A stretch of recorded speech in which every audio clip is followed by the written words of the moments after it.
Guys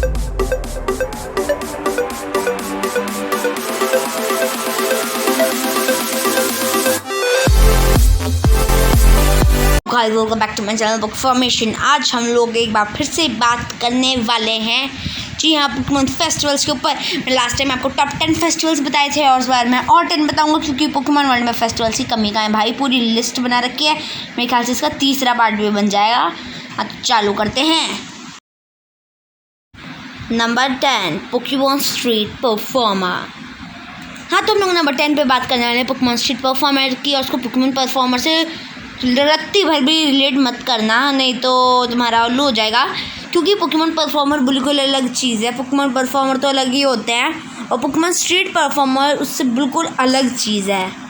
अब आप लोग कहोगे अरे पोकेमॉन स्ट्रीट परफॉर्मर तो वही जो पोकेमॉन परफॉर्मर स्टेज पे है और ये सड़क पे करते फिरते हैं पोकेमॉन परफॉर्मेंस। नहीं, ये वो नहीं है, उसका काफ़ी अलग है। पोकेमॉन स्ट्रीट परफॉर्मर में आप ऐसा ठेला सा लगाते हो और यहाँ पे मेला सा लगता है हल्का। ठेला मेला भाई राइम हो गया। वापस मुद्दे पे। हाँ तो हम लोग वापस मुद्दे पे आ चुके हैं और मेरी बात ये है कि इसमें आप कुछ भी कर सकते हो। कोई अपनी कलाबाजी दिखा रहा है, उसमें एक नातू था जो भविष्यवाणी बताता था, एक जातू भी भविष्यवाणी बताता था। हाँ मुझको नातू जातू बहुत पसंद है, पता नहीं मैंने क्यों बताया, यहाँ पर स्टिल बता दिया है। तो फिर उसमें हम लोग कुछ भी कर सकते हैं जो आप चाहे अपने पोकेमॉन की कला दिखाने के लिए। ये है पोकेमॉन स्ट्रीट परफॉर्मर। तो ये सड़क पे नहीं बैठते, तो सड़क के साइड में दुकान से लगा के उसमें करते हैं। पर पता नहीं क्यों पोकेमॉन स्ट्रीट परफॉर्मर और एक फेस्टिवल है। पोकेमॉन वालों का लॉजिक मुझे नहीं पता कि इसको फेस्टिवल क्यों घोषित किया, पर ये फेस्टिवल है तो है। Pokemon Subway bosses temporary. हाँ तो गाइस हमारे नंबर 9 पर आता है पोकेमॉन सबवे बॉसेस टेम्परेरी। वैसे इसका नाम भी लंबा था, पिछले के भी लंबा है इतना। तो आज के हमारी वीडियो में सारे लंबे नाम वाले फेस्टिवल्स। ओके हाँ तो वापस मुद्दे पे आते हैं एक बार फिर से। तो इसमें बेसिकली ये होता है कि आपको निम्पासा सिटी में पूरे 60 सबवे स्टेशन हैं और उन पर आपको घूम घूम के अलग अलग स्टैम्प्स को कलेक्ट करना होता है। तो उसमें और अगर आपने 60 के 60 कलेक्ट कर लिए 3 दिन के अंदर, तो आपको अगले दिन दोनों में से एक बॉस से फाइट करने का मौका मिलेगा। और हमारे क्लेन क्या नाम था उसका, क्लेल जो भी था, क्लेल क्या था यार, याद नहीं आ रहा, चलो छोड़ो। हाँ वो जो था उसने भी इस सारे स्टैम्प कलेक्ट किए थे क्योंकि पहले सब के पीछे पागल है और उसने बैटल भी की थी। पर हाँ एक चीज़ इसमें सोच रहे हो कि नॉर्मल फेस्टिवल है, नहीं ये है इन सभी वालों का दिमाग। जब आप 60 पे ट्रैवल करोगे तो आप रोज़ एवरेज 20 पे ट्रैवल करोगे स्टेशन पे, तो आप इतना चलने की बजाय 20 में से 10 पे सबवे पकड़ लोगे, जिससे उनको दुगना मुनाफा होगा। ऊपर से जब बैटल होगी, जब ऑडियंस में लोग पैसा दे के आएंगे, उनको और मुनाफा होगा। भाई कितने स्मार्ट लोग हैं, ध्यान से रहना, सब में पार्ट मत ले लेना, क्या पता कि ठग वग लें, फिर पता चलेगा कि वैसे भी इनका क्या जा रहा है ये काम करने में। एक बैटल ही तो करनी है, तुम्हारा ये तो पैसा लग रहा है सारा सब से ट्रैवल करने में, ठग लेंगे ये लोग, संभल के रहना, अलग से जाके बैटल कर लेना गेम में। नंबर 8 काओमेरिन सिटी फेस्टिवल। हाँ तो काओमेरिन सिटी फेस्टिवल एक कालोस की सिटी का फेस्टिवल है। इसमें बेसिकली एक पेड़ होता है, इसका नाम उसको याद नहीं क्योंकि मैंने कालोस नहीं देखा और शायद से मैं सिटी का नाम भी ढंग से प्रोनाउंस नहीं कर रहा हूँ क्योंकि मैंने कभी इसको सुना ही नहीं है, क्योंकि मैंने कालोस देखा ही नहीं है। हाँ पता है मैंने अभी तक नहीं देखा कालोस, जानता हूँ हर कोई देख चुका होगा। कहोगे अरे भाई तुमने कालोस नहीं देखा, कैसे पोकेमॉन फैन हो, नहीं देखा तो नहीं देखा। हाँ कंटिन्यू लेट्स वापस से ऑन मुद्दा, बार मुद्दे से खो जाता हूँ। तो मुद्दे पे आ गए हम लोग एक बार फिर से। हाँ तो उसमें होता है कि हमें अपने पोकेमॉन को गिफ्ट देना होता है पेड़ के नीचे आके, पता नहीं क्यों, वैसे इसके पीछे भी एक मार्केटिंग स्ट्रेटेजी है। अगर एक नॉर्मल बंदे के पास 6 पोकेमॉन होता है अपने साथ, अराउंड 100 लोग तो आएंगे इस फेस्टिवल पे, कहीं बाहर के घर यहाँ के 100 लोग हुए, 100 लोग इंटू 100 इंटू 6 हो गया 600, और 600 कम से कम आप अपने पोकेमॉन को 10 रुपये का गिफ्ट भी दोगे तो 6000 रुपये, या फिर 100 का नहीं, नॉर्मली 100 का 50 का ले लो तो भाई 30,000 रुपये। भाई बहुत पैसे की चीज़ है, उल्लू बनाते पैसा एक दिन में 30,000 रुपये। Marketing strategy bro, marketing. Number 7 पेस्टोरिया क्रोडंग फेस्टिवल। हाँ तो गाइस ये पेस्टोरिया में क्रोडंग का फेस्टिवल होता है जिसमें अलग अलग ट्रेनर्स अपने क्रोडंग को लेके आते हैं और उनको बेसिकली जैसे कंटेस्टर की तरह ही परफॉर्म करवाना होता है स्टेज पे, और जीतने वाले की बैटल होती है पिछले साल के चैम्पियन से, और जो फाइनली जीतता है उसके क्राउन मिलता है। इसमें ब्रॉक भी गया था, बहुत ज़्यादा बकवास की टीम रॉकेट एज यूजुअल म्याऊथ का भेस बदल के, जैसे हर कई 1 लाख कॉम्पिटिशन में आ चुके हैं, ऐसे म्याऊथ को कुछ भी पोकेमॉन बना के घुस जाते हैं और ब्रांडिंग में भांडा फूट जाता है। इसमें भी वही हुआ, और इसमें ब्रॉक नहीं जीता, जैसे वो हर कंपटीशन में आखिर में हार ही जाता है इतना अच्छा होने के बाद भी।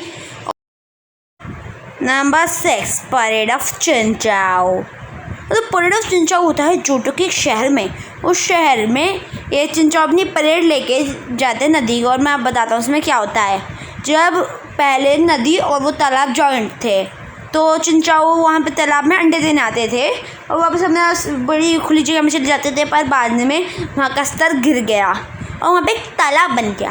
अब कई वो सारे चिंचाओ जब अंडे देने आए थे बहुत सारे, जो उधर ही रह गए, तो उन्होंने वहाँ पे अंडे दिए और वो पैदल दूसरी ओर गए।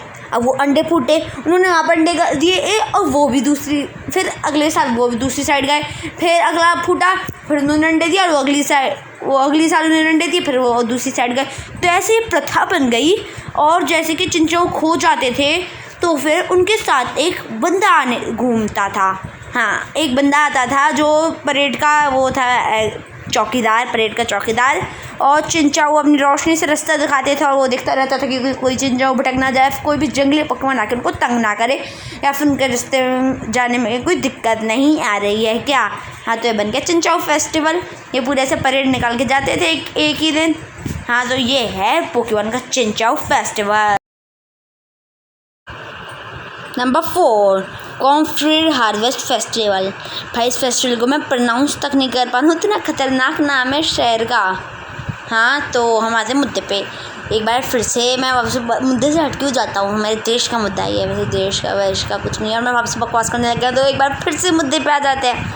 हाँ, तो इस फेस्टिवल, ये हार्वेस्ट फेस्टिवल है, और इस फेस्टिवल में जो होता है एक स्नो लेक्स रहता है पहाड़ियों में, वो बहुत सालों से हर साल आता है उसी टाइम पे, और जो फसल कटने के बाद जो वेस्ट रहता है उसको एग्रीकल्चरल वेस्ट उसको खा जाता है, और हाँ शहर में ऐसी दौड़ लगाता सारी की सारी ज़मीन को जोत देता है अगले साल के हार्वेस्ट के लिए।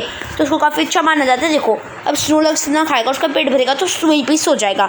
तो फिर एक अंकल जी हैं, उनका नाम उसको याद नहीं, उनको काफ़ी ऑनर दिया जाता है, उनके नाम के आगे लॉर्ड भी लगाया जाता है। मुझे बस इतना ही याद है वैसे उस अंकल जी के नाम में से। हाँ, तो अंकल जी हर साल आगे पोकी फ्रूट बचाते हैं, जिससे वो उठता है वापस अपनी पहाड़ों की ओर भाग जाता है। वाह, मतलब भाई सेंस बनता है, सेंस है। वैसे वो आप दोबारा उधर क्यों नहीं सो जाता, पहाड़ों में क्यों जाता है? एक्चुअली समझ जाता है कि ये लोग गधे हैं और मुझे यहाँ पे नहीं सोने देंगे, तो मैं अपना वापस वो घर जाके ही सोता हूँ। Number 3, millennium festival. Millennium festival Huan region में बनाया जाता है एक जगह पे, और उस जिस वक्त पे जब मिलेनियम कॉमेट हर 12 साल के बाद उस जगह से निकलता है, तो हर 12 साल के बाद ये फेस्टिवल बनता है। यहाँ पे काफ़ी सारा मेला लगता है, जिसमें से सबसे इम्पोर्टेंट होता है हमारा मैजिक शो, और ये काफ़ी ज़्यादा मज़ेदार होता है। और हाँ, 12 साल के बाद जराची जागती है। एक मिनट, सॉरी 12 नहीं, एक्चुअली 100 साल के बाद। भाई मतलब 1000 साल में ये फेस्टिवल केवल अब तक 10 बार बनाए। ओहो, हद्दी हो गई। और इस हिसाब से जब ये लास्ट टाइम कॉमेंट निकला था, ये अराउंड कब निकला होगा, एक मिनट मुझे अंदाज़ा लगाने दो, ये निकला होगा 2005 के करीब निकला था। तो अब ये 2105 में निकलेगा। हाँ भाई, ऐश कचम की पूरी टाइम लाइन है। याद रखता हूँ मैं कब क्या है। ऐसे एक ट्रिक है, मैं कभी बाद में समझाऊंगा, अभी वापस से मुद्दे पे आ जाएं। हाँ तो इसीलिए यही होता है ये फेस्टिवल। ख़त्म हो गया मुद्दा। Number 2, grand harvest festival. हाँ, तो ग्रैंड हार्वेस्ट फेस्टिवल एक रियल लाइफ से एडेप्टेशन ली गई है। जैसे रियल लाइफ में भी एक आइलैंड पे ग्रैंड इंटरनेशनली हार्वेस्ट फेस्टिवल बनाया जाता है, वैसे पोकेमॉन वर्ल्ड में एक आइलैंड है हार्वेस्ट आइलैंड, उसमें एक इंटरनेशनली हार्वेस्ट फेस्टिवल बनाया जाता है। और उसको आप किसी रीजन का फेस्टिवल नहीं कह सकते, क्योंकि इसमें कोई भी रीजन नहीं है, ऑल ओवर रीजन्स की चलता है। और यहाँ तक कि आप इस आइलैंड को गेम में भी नहीं पा सकते, केवल उसमें था क्या बोलते हैं हमारे एनिमे में, और हाँ, इसके साथ साथ यहाँ पे एक सुमो फेस्टिवल भी होता है जो रियल लाइफ में नहीं होता पर इसमें होता है। और पता नहीं क्या ही हुआ था, ऐसे छोटे से पिग पोकेमॉन ने बड़े बड़े गोल्ड रखा उठा के फेंक दिया। कोई सेंस नहीं बनता, वेट उठाकर देख लो। वैसे भी पोकेमॉन वर्ल्ड में वेट की तो कोई इज्जत है ही नहीं। बेटर देखी जाए तो भाई उसका साइज पे 10 है, वो एक पैर रखेगा गोल्ड रख उसके ऊपर चिपटा हो जाएगा। वो वैसे पोकेमॉन वर्ल्ड में वेट का तो कुछ है ही नहीं। हमारे 1000 किलो के पोकेमॉन को बैग में डाल के घूमा जाता है, कुछ भी होता है। हाँ, तो 1000 किलो वाले पोकेमॉन को गूगल पे सर्च कर लेना, मिल जाएगा। लिली उसको अपने बैग में डाल के घूमती थी, नाम मुझको उसका याद नहीं कौन सा पोकेमॉन था, वो सोलगेलियो का छोटे वाला एवोल्यूशन। हाँ, 2 गई थी यार उस एपिसोड में, सच बता रहा हूँ। उसने वैसे उन एपिसोडों में जब लिली उसको अपने बैग में डाल के घूमती थी, हद का लेवल पार हो गया मतलब। Number 1 kids day. हाँ, तो गाइस हमारे रियल वर्ल्ड की तरह पोकेमॉन वर्ल्ड में भी किड्स डे होता है जिस दिन बच्चे पोकेमॉन से खूब खेलते हैं, उनकी छुट्टी होती है।